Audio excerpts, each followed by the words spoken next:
సాటి జీవి ఆకలితో అలమటిస్తుంటే అది తమ జాతికి చెందినది కాదని తెలిసినా ఆకలి తీర్చడమే లక్ష్యంగా ఓ శునకం మేకపిల్ల ఆకలి తీర్చింది. ఈ ఘటన ఖమ్మం జిల్లాలో జరిగింది. భద్రాద్రి కొత్తగూడెం జిల్లా చండ్రుగొండ మండలం మంగయ్య బంజర్ గ్రామంలో సునావత్ హేమ్లా అనే మేకల కాపరి ఇంట్లో ఓ మేక 3 పిల్లలకు జన్మనిచ్చింది.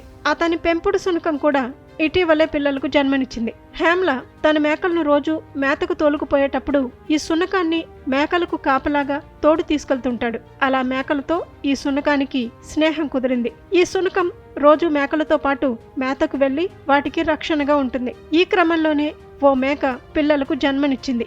మేక తన పిల్లలకు సరిపోను పాలు అందించలేకపోతుంది.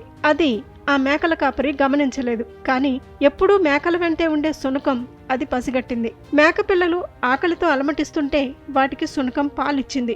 మేకపిల్ల కూడా తన తల్లి దగ్గర తాగినంత స్వతంత్రంగా శునకం దగ్గర పాలు తాగడం చూసి అందరూ ఆశ్చర్యపోయారు.